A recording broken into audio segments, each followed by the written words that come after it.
listening to Inclusive AF with Jackye Clayton and Katee Van Horn. Hi, Jackye. Hi, Katee. How are you doing? You know, we're recording this on a Monday. I couldn't be better on Super Bowl Monday because Taylor won. Taylor won the Super Bowl. Taylor was the biggest winner. Yes, Actually, Ice Spice was the biggest winner because lots of people didn't know about Ice Spice. They knew about Taylor. Ice Spice was the biggest winner of the night. That is true. And actually, Lana Del Rey got some good love too. So yeah, That's right. It was all around. And then I did see something which actually kind of made me sad. So what is the guy's name? The performer in Las Vegas that is like dark hair singer. He's been around forever. Wayne Newton. So there was something on like Instagram or TikTok. There was like, oh, all the celebrities at the Super Bowl. And they said that they identified him as like some random person. And I'm like, no, that's Wayne Newton. Like, how? And it made me sad for him. I was like, the guy's been around forever. But you know, alas, what are you going to do? You do the best you can. This is the Inclusive AF podcast. And we have a guest with us today that would like to have a great conversation with. We're going to have a great conversation with. So Rolondo Talbott, I'm going to turn it over to you to introduce yourself and share a little bit about who you are. Awesome. Well, thank you so much for having me here. I'm a big fan. I've listened to you all for a while, and I do appreciate. I've done these type of things before, and it's always very sort of hoity-toity and kind of. I appreciate the dialogue and the conversation without all the pretense. So, thank you for having me here, and looking forward to our conversation. As I call it, it's my origin story. So I'm a Southern California native, and I grew up in the LA area, and for me, went to college out here. I joined the military, joined the Air Force right out of college, and as I started my career and sort of progressing my career is really where this sort of intersection of DEI and the work that I do today kind of came in, because as I would sit at these tables of all these, very important people and generals and all that type of stuff as a young officer, I look around and I wouldn't see anybody who looked like me. And I began to realize that in these conversations, we were making decisions, oftentimes life and death decisions, about people who did look like me. And I got really just interested in like, how does that happen? Like, how do I end up in this room? Like, what did I do to get here? And like, why is it that I'm the only person here? And then why is it that there isn't this sense of representation, although I didn't know that's what it was at the time, but just like, why was this not sitting well in my soul? Like, what was this? How did it happen both historically and systemically? And so when I left the military, it was really just this intense desire to want to understand that a lot better and create situations or environments in where that wasn't the case. Because I know that going through the military, I had a very traumatic experience being those only people and having to speak up and sort of advocate for others in a way where I didn't necessarily have the power, nor really the voice that I do today to have that. And so that's really what kind of just, I'd say, catapulted me into the DEI space, was just really getting interested in how to make that type of change. And so as I joined different corporations and did different roles, that's really just how my career sort of progressed, in increasing roles and having this type of responsibility. So at the point where I'm at now, I'm in a large entertainment company, leading the diversity, equity, and inclusion efforts of the organization. And that's really my focus, is how to create these spaces of inclusivity, of belonging, bring voices to the table. I often say, and it's not my quote, but I love saying it, is, if you're not at the table, then you're on the menu. And so it's really, how do I get people off that menu and to the table so that we can do this work together?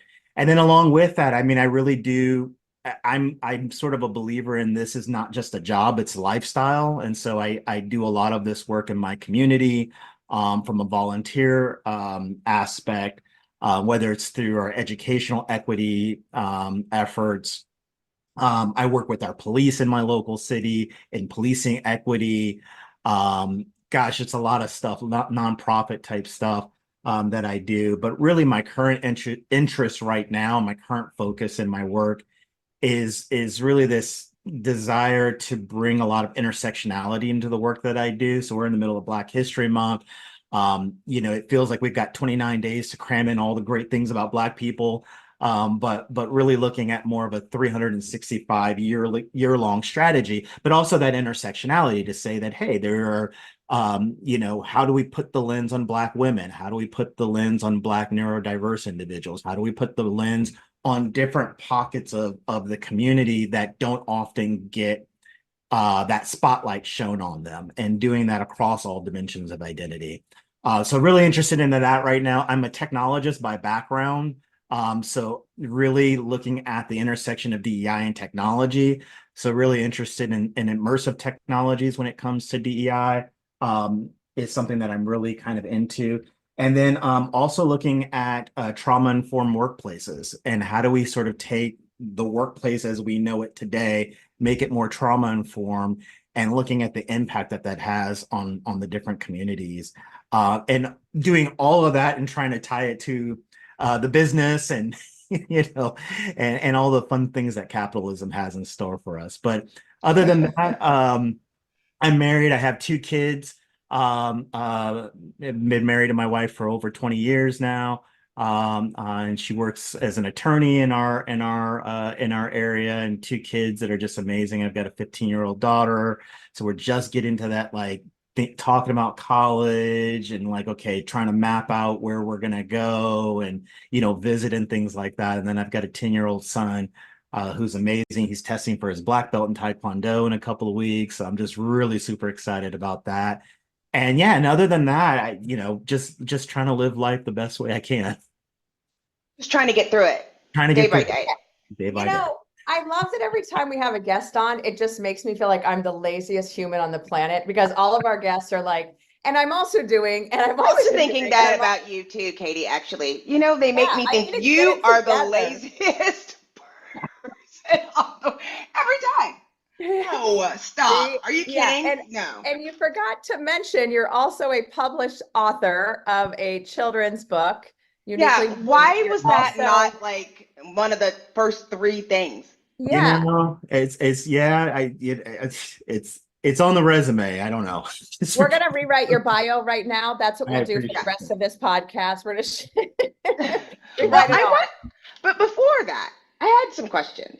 Oh, love it. I was taking notes. I got new pencils, so I was taking lots of good notes. Starting with, we're going to go all the way back. Why did you join the Air Force?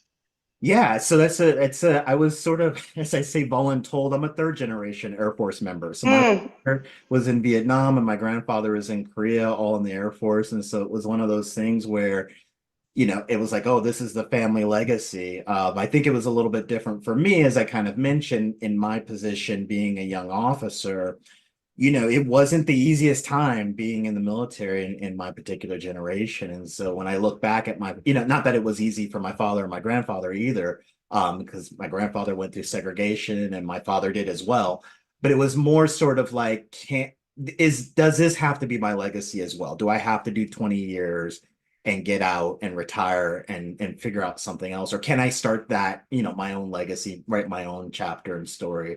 As well. So, it was one of those where I just had been ingrained in that culture. It was the only thing I knew, quite honestly, if I'm being honest. That's all I knew was serving. And while I don't discount what I've learned and it's made me who I am today, a lot of the other work that I do is really helping those young folks who are coming out of active duty really understand the corporate world that they're walking into. And really help prepare them for whatever that next chapter is in their lives. So I can appreciate that. I was just really curious because especially it was after college. It wasn't like during or before, and you hear about that. And sometimes that happens and sometimes it doesn't. So I was really curious about that. And I'm glad that you brought up, and this is now I'm jumping all the way in the other direction, because it is, I was so glad to hear about trauma-informed DEI. Like, it is Black History Month,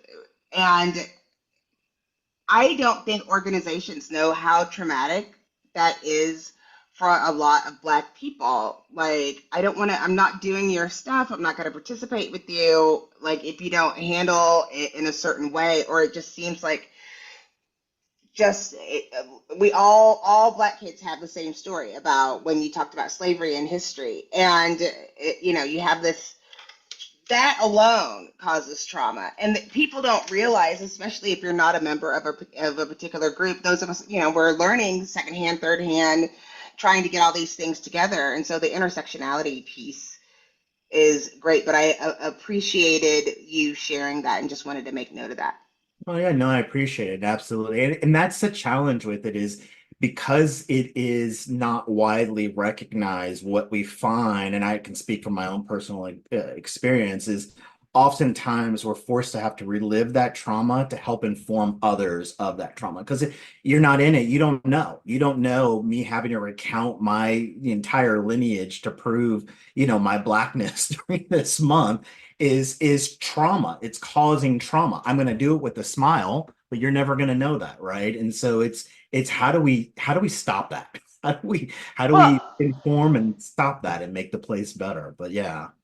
I agree with that. And I always say I'm not gonna sell my soul out for your aha moment. I refuse. I don't share any of those personal things except for with my therapist. Like, those are things that I'm gonna reserve for my own healing, not your education. And the it is so important that we can learn from all of us. But we did a presentation today for Black History Month and learned more in that hour than any of the education that we had. There's so many things, and this is just 1 month, and we're looking at one particular group.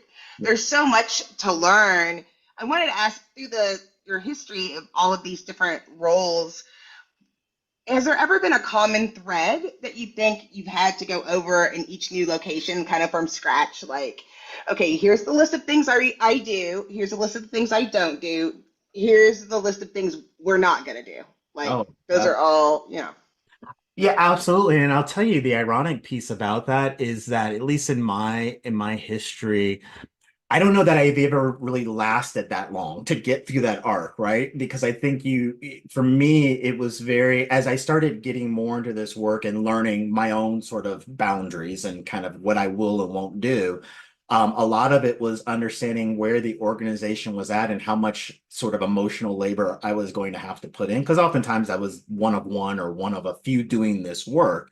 And it was really sort of like, okay, where are we at? So one of the current themes that I even see today in the work that I do is really like, hey, can we just all get on the same page as to what diversity, equity, inclusion, belonging to, like, can we just all agree on what these things mean? Because oftentimes I've found throughout the course of my career, I'll speak to a leader and they'll go, "Oh my God, we are so diverse. I don't even know why you're here." And I'm like, "Okay, tell me more about it." Well, we've got her and him.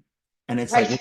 and it's like, okay, like let's dial it back a little bit. Let's have these conversations about what this means. Or, yeah, hey, I'm inclusive, I make sure everybody's invited to the meetings. And it's like, that's not what that means, right? And so I think a lot of what I'm very interested, especially in entering new organizations, is what's the propensity for change? Like, how are they really, really about this change, or is it just like, where is it coming from? And there's different ways to sort of learn where the truth lies.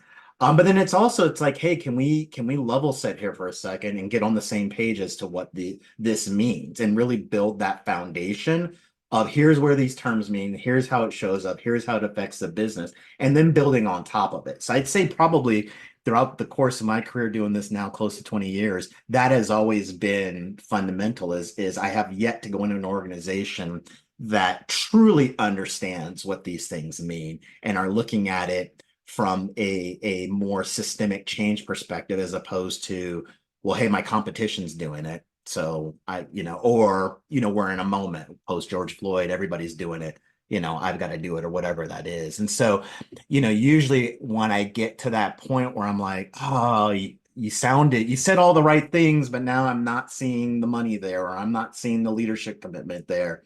It's that decision matrix, right? It's like, do I continue in this work, or have I hit my guardrails and you're not really interested in continuing this journey with me, and I got to move on? So Well, That's usually how it ends up playing out. yeah, I love what you just said about just defining what does diversity, equity, and inclusion mean, because I think there's also the whole layer in the political um, pieces of it, and then also the complete misinformation that people are getting and how this topic has been politicized in such a way that it's like, no, that's not what it means, and no, that's not what anyone is trying to do. So just the fact that, it is that going back to the very basic of what are we actually talking about here? What are we actually trying to, how are we trying to define these things? Because I think that is such a basic tenet of this work, but I don't think folks sometimes stop to do that. And getting on the same page is such a critical piece. So I love that you call that out. No, absolutely. And I think that's part of the challenge too, is I meet some really well-intentioned folks who are like, hey, yes, I get it. I want to do this.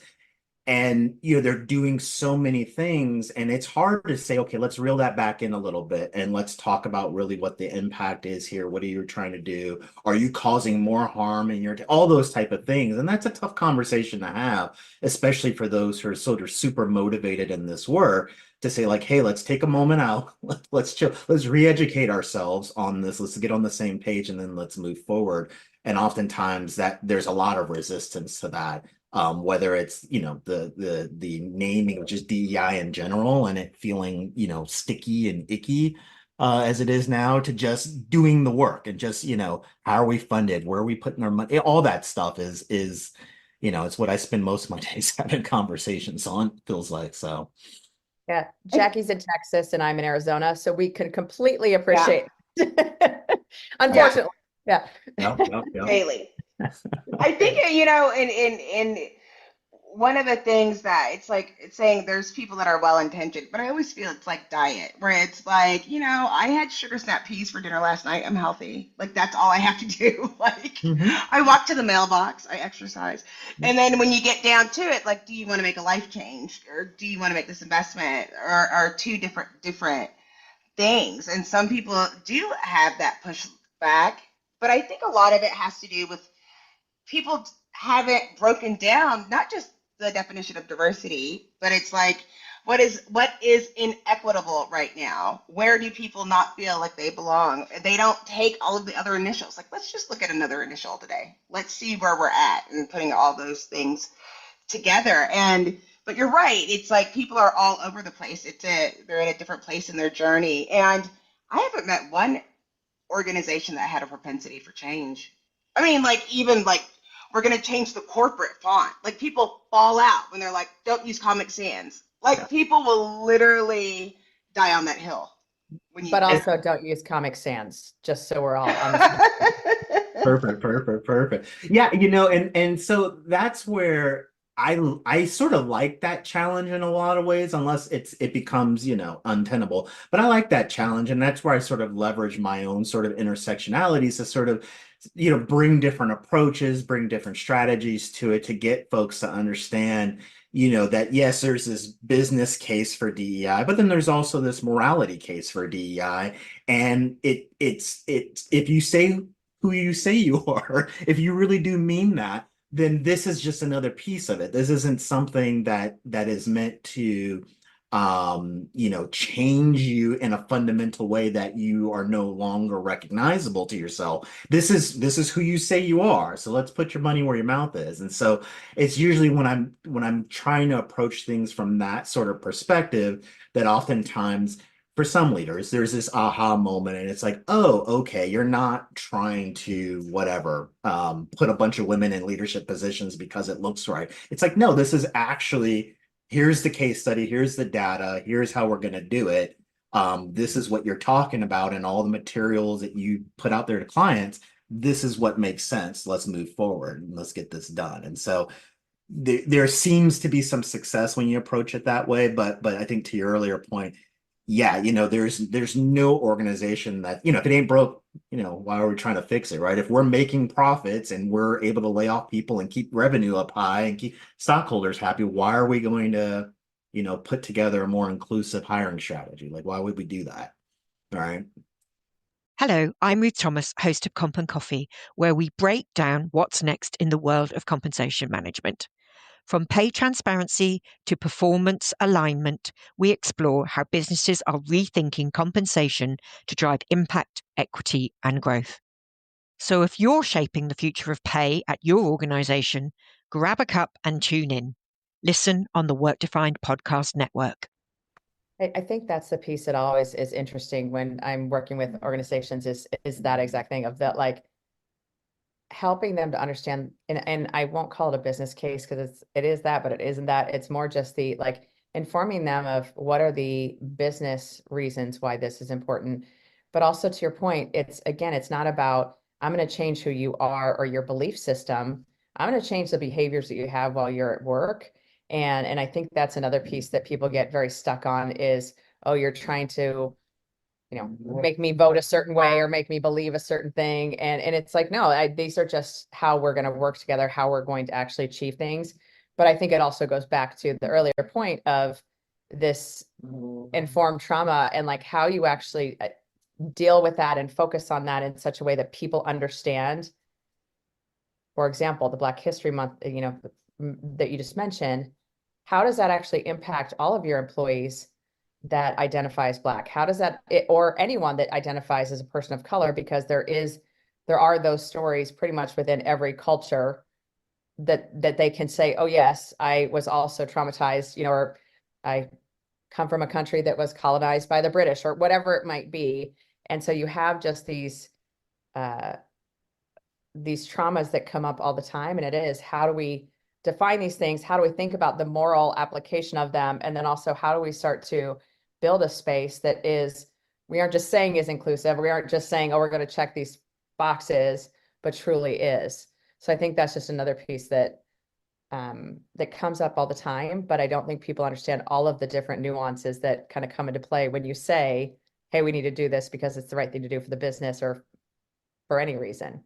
No, absolutely. And I guess going back to the books, I totally forgot to mention the books, but that was kind of the reason why I started writing the books. I actually have two books. I'm working on a third, but the first book was more about just I come from a multicultural, multi-ethnic background, and that's reflected in my family. So it was really this intention to say, hey, this new generation, what are we calling them, alphas now or whatever this newest generation is, it sounds cheesy, but right, they're going to take this work forward. And what we realize when we look at technology and we look at sort of the connectedness, this new generation is more technologically advanced and connected than my generation was and the ones before it. And why can't that be the same in this space too, right? Is why can't my children who are growing up already be equity minded? They don't have to be taught this later in corporate life, right? They're just gonna grow up with this equity minded sort of sense of self. And that was really the impetus of sort of writing the book was like, hey, there's all different types of families, there's all different types of backgrounds. You're unique because of your particular makeup, but so is everybody else. And it was really just an exploration in that. And then as my daughter got older and she started to experience microaggressions in school, I was like, oh, we need something for her age. We need something for that area to understand. Here's what we go through that may seem very subtle, but again, causes trauma. And how do we change that? And so I wrote a book specifically around microaggressions for sort of that generation as well. So, I mean, the idea is just that by the time my children and that generation get to where I'm at now, hopefully we have made some changes and it is more of a sort of a ubiquitous sense, if you will, of equity in these type of things because they grew up hearing that from the start. So that's the whole idea behind the books. Well, I mean, and in talking about that, Yeah. like my kids are older than your kids. My kids are about to be 22 and 24. I don't even know when that happened, but there wasn't a lot of books for them. And then I ended up giving them books later. One was for my oldest. That was like Big Hair, Don't Care. Because my oldest has the biggest hair you've ever seen. It's just big. And I used to like not want anybody to see it. And they didn't have those kids' books. And then there was another one for my son. My son was born and he just is unique looking and was just compare themselves to other people. But the fact of the matter is that especially if you're not teaching these things in schools, people like conveniently forget that the whole reason why we started seeing more Black history in schools was, and why they desegregated schools, when you look at Brown versus Board of Education, had to do with the psychological study that kids that were asked the doll test. Which one's the better doll? Is it the Black one or the white one? And they realized that we weren't giving people these opportunities to see success from their own race and culture. Now we're going back to that. And the trauma, the overall impact that people like to turn away from is from just not learning your basic history. And, it'd be great if we could pick every day to be, Black History Month or, Black History Day, and we have all these things. But what it should remind people is that we are not getting everything from our education, and we're going to have to do the work ourselves. And just going in, like all of us that are DEI practitioners have to go in with the mindset that I don't know everything, and I want to keep learning from you. I want to learn and learn as much as I can to take that attitude, because it's not like teaching someone how to use Excel, right? Where it's like, okay, this is a pivot table and this is a this, and now you're done and you can get your certification. It's not like that. It's very nuanced. And so you bring a lot to the table when you've talked about the intersectionality and, people with multiple cultural backgrounds within the books. I'm so glad it's going to take more of those types of books that children can read, because they're not getting the education in school. So Yeah, I love that. And that's part of the reason why I do what I do in my community as well, because I've also recognized, there's people that are well versed in this type of work, but their labor only goes to corporations. Their labor only goes to those areas that aren't really going to make that change that we're talking about. And so it's that recognition that, hey, we need those in our school districts. We need those in our police force. We need those in our communities. We need that level of skill there as well. I can't be everywhere, and it's not that great on my mental health, but I'm doing what I can to be where I can. But that, you're absolutely right, that's what it's going to take to sort of combat this trend of sort of reeling all this stuff back. And it's just funny you bring up the desegregation, because it wasn't that long ago. I work with people who and so it's like, when you think about that, it's like, oh, okay, this is just bringing back all the things that were there not that long ago, and we're just kind of repeating this history. So it's like, let's be smarter than this and not just sit back and wait till this happens. And it's across the board. We're seeing it with LGBTQ community. We're seeing it with women's health rights. Like, it's scary and ridiculous, and here we go. We're in an election year. So we know that 2024 is going to be interesting. That's the word I'm choosing to use today.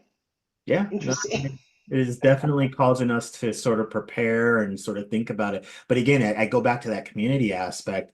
It's like, how do we mobilize locally within our communities in this work as well? And again, kind of taking it out of the boardrooms and the corporations where it needs to be, but also infusing that in our local politicians, our local laws that are happening that are inequitable or taking away our rights. It's like, how do we stand up there as well? I think that's a piece that, all I'm thinking about right now is, you both said this, like the education piece in schools right now. We know that there is such a challenge to even sharing history and what actually has happened. And, this being Black History Month, and as kids learn about slavery and the trauma that Black children go through during, that learning, and yet we're trying to say, oh no, it's actually traumatic for the white kids, so we can't talk about this. There isn't a thought of, hey, the trauma that we're going through by talking about this as, oh, these people were considered less than, or they, this happened, or whatever it might be, and how that has touched so many people. And yet the concern right now is, well, we don't want to hurt the feelings of the white kids, and we don't want them to feel bad about themselves. And so there is just this weird, logic to all of it as well. But I love the idea that you're saying. I think, Jackye and I both are very much into the kind of the grassroots and the community, and how can we talk to folks and share with politicians and share with our local folks in charge what's important to us. And I think that's just such a critical piece. And we'll start saying it now because I think we're at that point where everyone needs to be registering to vote. So go vote, go register to vote, I should say at this point, go register to vote. But when you think about, you know, a person going into an organization that maybe doesn't have the 20 years of experience that you have doing this work, what are the things that you would recommend, you know, that someone does that maybe is like a leader of HR or that is recruiting, or, you know, the folks that maybe are leading a small team and are frontline leaders, things like that? Yeah, definitely. So I think part of what I always tell leaders, especially who are kind of new to this or new to their roles, is you got to get out and start, you know, reaching out to those infrastructures and those resources that can bring that knowledge in. I think there's a hesitancy, at least in a lot of the folks that I work with, to sort of, well, I don't, you know, not every resource is created equal. There's so many out there. I don't know who to go to, or I'm going to go to the top 4 consulting areas and in the DEI space because they, you know, I'm going to pay them a ton of money, but they're the voice and authority that I know of. And so part of that is really getting down and doing your research and understanding the culture that you're in, because not, you know, not every size, you know, is going to fit your particular organization.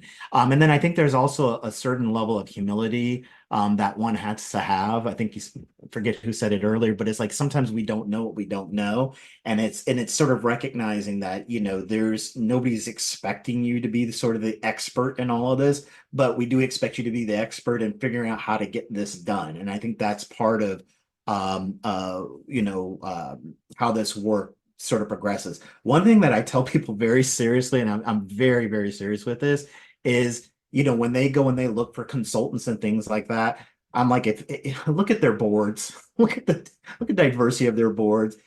Particularly just for me, what I advise is, how do they position Black women? Is it somebody at the top? Have they been there for just 3 months? Have they rotated a lot? Look at that makeup, understand kind of what you're getting yourself into. And if you don't see that representation, if you don't see that change, that's your red flag. You may not know all the ins and outs, but that's a flag that you need to look at, is how do they position this? Where I have worked with organizations where, and again, well-intentioned people, but if your entire board is white and there's no intersectionality, there's no diversity within it, and you're in the DEI space, I'm questioning, what exactly are we doing here, right? How exactly are we positioning this organization to come in and help? And so that's really, you know, how I start, you know, helping these organizations start to put together those foundations if I'm not in that particular position, but simply helping out. Well, and along with that, it's do the research of the people that are there. Like, is this somebody that should be on the board? You mean you have to, you know, do your math, because it's not just about optics, right? Like, Absolutely. there are plenty of people who optically look a certain way, and that was always the challenge when you first started, when in my lifetime, Gen Xers, like when you saw people starting to get more leadership positions, but they still had the same pedigree as everyone else, right? Like, they still graduated from Yale or went to a top prep school or lived in these communities and had different things. So it was like, okay, what is this person offering to the table? Are they looking at other people with the experience that maybe they don't have that same pedigree? Are they looking at all of those things? And what are they doing to try to get that? Because the other thing that we're seeing now is people are done being only. Like, I'm just not, you know, I always say I volunteer as tribute, but it's like, what have you done up to this point? Because some people are like, I see, and I appreciate you asking me, but I'm not doing that. I'm not going to be tokenized or be your only one. So dig deeper. I love that. I love that. I'm looking at Katie is talking to her dogs. Can So you you don't hear? know. No, I just can read lips really good. Mailman's here. It's a problem. Mailman's trying to get us. I say that all of the time too with my dogs, but you know, you do the best that you can.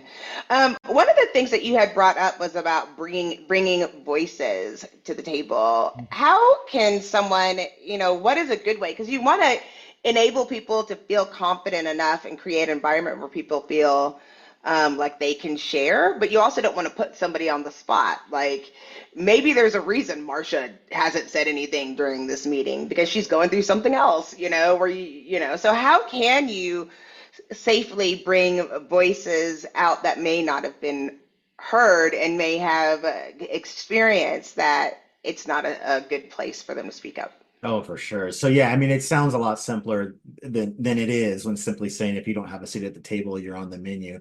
But that is where, at least in the work that I do, that's where I sort of leverage the privilege that I have within the organizations to reach back out to those thought leaders, to those idea generators, and bring them along with me on that journey. So if I'm privileged enough to be part of those conversations, I'm reaching back out to those groups to say, what do you all think about these type of things? Let me be that catalyst to elevate. And then it's less about me. It's saying, hey, I've reached out to this group. They've got some really great ideas to move the business forward.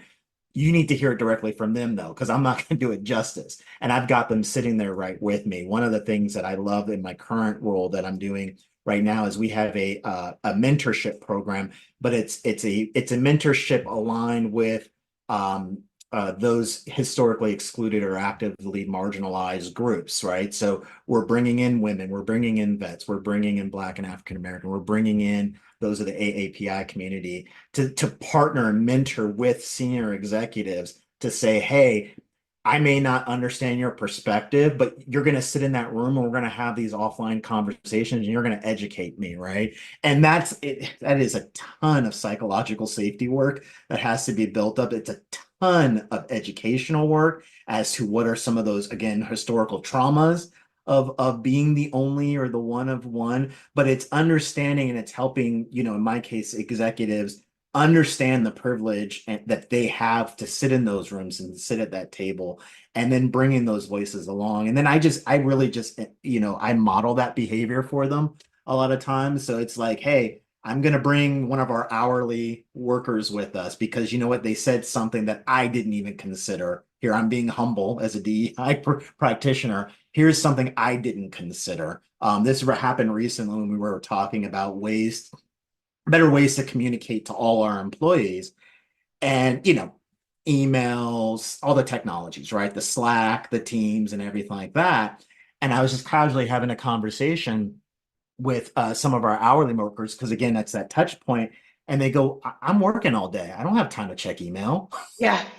What is Teams? What is Slack? And it's like, it's such a, aha moment. But when you're working, you've got those blinders on, you're like, yeah, how would this ever get to you? Right. But again, it's not just me going into a meeting with executives and going, hey, how are our, it's like, hey, no, I'm going to bring in this individual because they've got a really great idea on how to communicate better with our hourly workers. And then that's how and then leveraging really our employee resource groups to be that catalyst, to be that sort of entity is really something that I'm really proud of in the work that I've done over the past couple of years, is to, again, bring that group with me. Hey, you're coming along with me. We're not just going to leverage you when it's Black History Month and we want to know something cool to do, right? It's like, no, how are you actually going to affect the business? Hey, do you want to increase sales with the African American population? Here's how we're going to do that because of these ideas that are, and then obviously compensating them, not just using their free intellectual labor, but obviously compensating and rewarding them for that. So, but that it sounds simple, but that's years. That's years of work. That's years of conversation. That's years of modeling that behavior. So it's not an easy thing by any means. Finding a great career has always been a challenge. But today, with the massive changes underway in just about every sector of the economy, in just about every country in the world, finding a great new career is even more challenging. And if you're a student, recent graduate, or someone else early in their career, it's even harder for you because you just don't have the experience that those who might be 10, 20, 30 years older than you have. The answer? The podcast, From Dorms to Desks, a podcast by College Recruiter job search site, where every week we take a deep dive into a topic specifically of interest to candidates who are early in their careers and looking for a great part-time, seasonal, internship, or other entry-level job. Well, and I would also say it's years of building trust with the folks that you are bringing, because it probably is scary for them when you say, hey, come talk to the CEO, or hey, come talk to the entire leadership team or whatever. So they are trusting in you that you're going to keep them safe in that situation if they are saying, hey, this doesn't work for us, or hey, you know, all of these things. So it's building trust, but it's also, I think, the key, and Jackye and I talk about this all the time, listening. You know, you're going out to folks and saying, is this working? Are you getting the messages that we're trying to share with you? Are you getting, you know, what you need from us? And then listening to the responses and taking action from there. Because I think that's and I have been guilty of this. I am willing to admit it, that it's the, you know, you start getting in the groove, and to your point, you're in meetings, you're in whatever. And so you're like, oh, you just make a decision. This is what we're going to do for the employees. And then you're like, wait a minute, is this truly what the employees need or want, or would be helpful and supportive of them? But slowing down and doing that, it's such a critical piece, especially in this work. But I think just in any piece of culture and engagement at a company, the listening and making sure and checking back in and did I hear this right? All of those things. And I love the idea of just bringing them into the meeting with you so they can You tell people. you reminded me of this story when I first started in this role that you know, sometimes things, I just think of things, I'm like, yeah, why wouldn't you do that? But, you know, apparently they're like revolutionary, right? And so I just was like, oh, so when's a good night for me to work overnight? And they're like, what do you mean work overnight? And I said, well, we have employees who work from like 11 p.m. to 8 a.m. in the morning. Like, how do we know what they think if we don't work overnight? And it was like, why would you do that? Because that's where they're at. Like, you know, I want to work overnight to get to know them and to hear from them. And it's just stuff like that where it's like, really? Like that's okay. To your point, revolutionary. Like it's like, okay, this is where we're starting. Nobody thought of working overnight to hear from our overnight employees. Okay, well, let's do Yeah. that. Let's get and what are we going to learn? We're going to learn so much from these employees who already feel like there's not that safety because nobody ever listens to what they've got to say. And so it's stuff like that where it's just like, okay, let's do this. Let me bring you in. I'm going to share with you and show you that I at least care that you're here, you know, that you exist, and I want to understand how you see about these things. And you know, again, it's all the dimensions. You know, I leverage my veteran space to say, hey, you know, in Southern California, we just lost 5 service people in a helicopter crash, and it's like, hey, I just want to check in. Oh, well, nobody's checked in on us. Okay, like I just want to check in and see how you all are doing. It's not, you know, no agenda, just how are we feeling? Like how I know what it's like to lose somebody in their service. How are you all doing? And it's things like that that again, it's not like it's part of a strategy of mine, but it's like it's okay, that's just what empathetic human beings do. And I'm gonna then bring your story of experiencing loss when you were in the service to our executives so we can talk about, you know, what are ways that we can support our veterans. It's small stuff like that, but somebody's got to do it, I guess.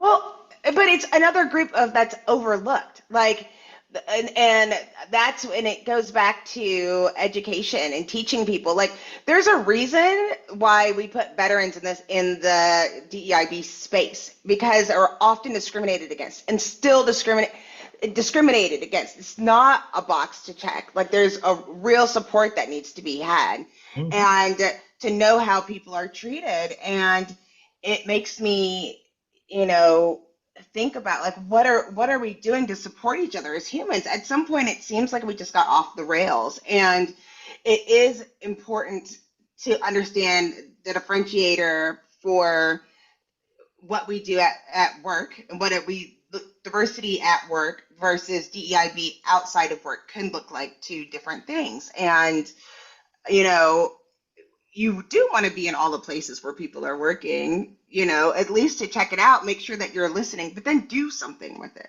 after you have, you know. You're absolutely right. It's these communities that we often overlook, and they don't feel that safety. They don't, and then it's critical. We end up missing these critical voices. I'm neurodiverse. The percentage of Black men who are neurodiverse, or at least are willing to admit it, are so small, yet we have so much to offer in terms of what we bring to the table and how we can improve. But nobody's talking to us. Nobody's reaching out. And it's like, okay, well then somebody's got to do it.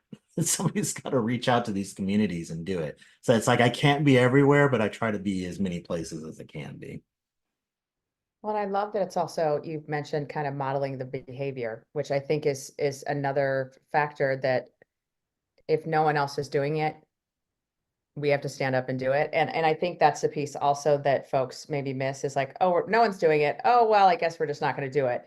Versus, no, we need to hear from folks that like there's such a subculture of folks that work overnight and it's a completely different world, I feel like, because they are just they have different things going on at home. They have different things going on as to why they're working overnight, whatever it might be. And it is such a fascinating thing when you do get to sit down with them to go, just tell me all the things. Tell me, what's going on. How is your world? Whatever it might be. And so I like that you're recommending that approach. So I think it's so critical. I've learned so much from that, and it's, as a DEI practitioner, it's almost embarrassing sometimes because it's very humbling because, doing this so long, but doing it from the corporate lens, you train to forget about these things. I remember I was talking to an employee and we were having this conversation. I said, okay, granted, you're not on email. I said, how about getting your emails on your phone, maybe when you're off shift and things like that. He goes, I can't afford a smartphone. Right. It's like, oh, man, even in trying to think of a solution, I'm not thinking at that level, right? And it was eye-opening for me, and it was very humbling because it was like, oh, I need to get out of this sort of corporatist level of thinking that these are people with all individual stories. I need to understand what is it that motivates them. Yeah, I know why I'm here, but you're just here trying to survive and make whatever you can make an hour. We're coming from two different paradigms when it comes to this work, and I need to understand yours very, very intimately and quickly, or everything I'm doing is only going to cause you more harm. So it's that level that it's just, it's like I need to understand, those outside of my privilege. I need to understand single parents. I need to understand all these type of things. And maybe that's my own hyperfixation, but it's like I got to know all the things because I can't do this work if I'm not informed, if I'm just making assumptions. I don't know. I think that's where, as practitioners, we get in a lot of trouble and we sort of harm ourselves in this work when we make these assumptions of like, oh, we're just going to do this because this sounds great. And it's like, what is it? Yeah. Does it? Well, I think the other one, and I actually have this slide in one of the trainings that I do, and it's like the world who has access to Wi-Fi. And obviously this became a major, factor when people were being sent home from work. And it was, oh, I need a hotspot, or I need, something for reliable internet, which again, very similar example where it is like, oh, I didn't even think that would be something we would need to talk about, but we need to, and we need to make sure that everyone has what they need just to, like you said, survive and get the basics of work done. It's fascinating. I'll take it one step forward. When I was working in higher education, it was in the middle of the pandemic. What again was an eye-opening moment was that sort of technological equity, right? It's like who has their own laptops versus who doesn't, which of our students have the access. Power was another thing that I just was like we have students that had unreliable power. That's They right. did not have access to power, and it was like, oh yeah. But then it was not only the access to technology and those infrastructure services, but it was also how do we use it, right? We were asking students for some of the first time, like, hey, you need to, configure your hotspot or configure your Zoom for students who have never used that before. So it was this whole sort of like just understanding technology. We've given you this expensive laptop. We've given you a hotspot. Maybe we've given you a portable generator if you didn't have power security. But like, do you even know how to use it? Like, are we just creating a barrier in our pat ourselves on the back moment of inclusivity, and we're creating a situation where students can't thrive? So it's like you just learn, you keep learning. I mean, it's still happening. My husband works for the Waco Independent School District.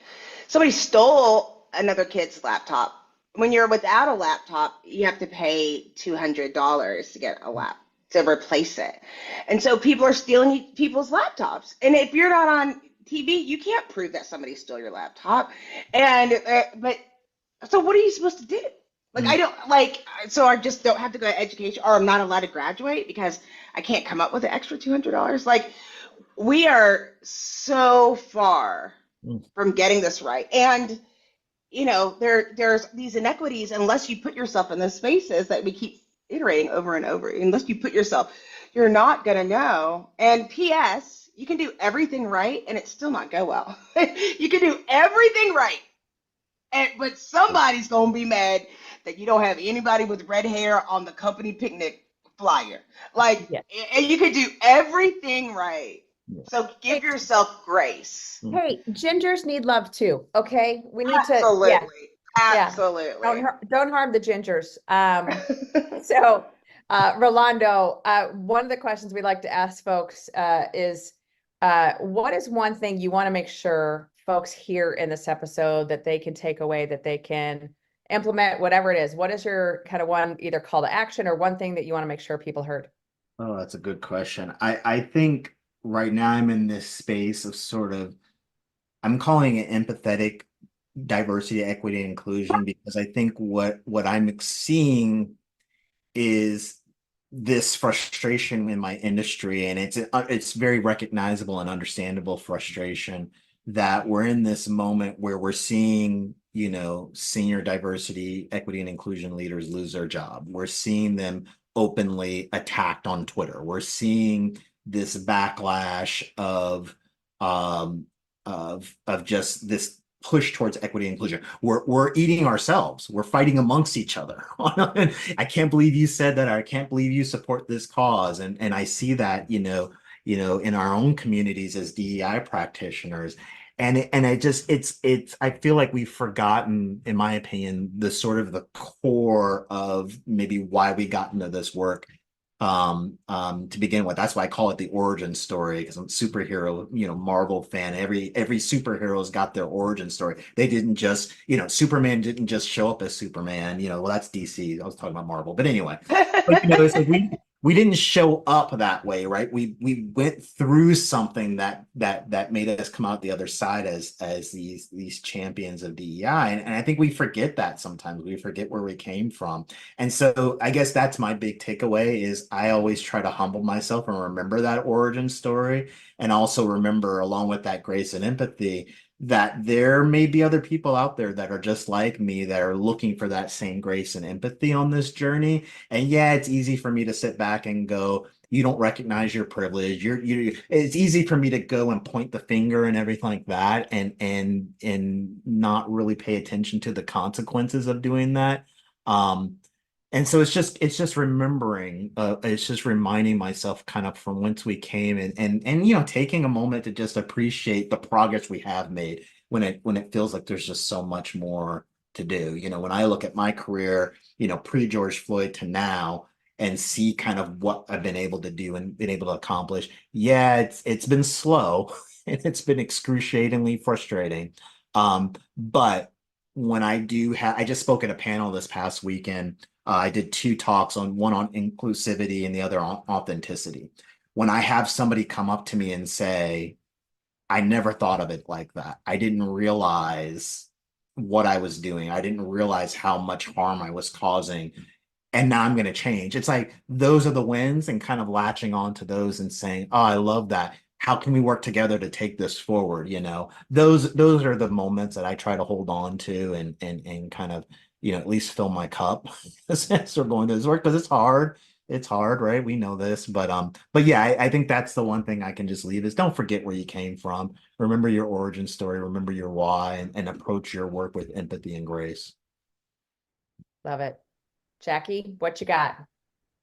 I think I want people to just remember that intersectionality piece. Like, keep telling these stories, but understand we're not a monolith, and there's a lot of different places that we identify. And so don't forget that, that there are different places that people might need your assistance in showing up, and then also to be the voice for people that look for the voices that are missing to make sure that everybody's being heard. Love it. And I think the piece that you said in many different ways is just giving people the agency to actually have the choice, to have the ability to learn, to have the ability to say, this is what I need. This is what would make me feel safe. All of those pieces, because I think that's, we talk about trauma-informed work, like just listening and actually saying, what can I do to make this better, to make this safe, to make this okay for you? And how do we actually do that in real life? And you gave some great examples of how you do it. So I appreciate that. So Rolando, I think we could probably talk for another 6 to 7 hours, but alas, our editors make us cut it at a certain time. So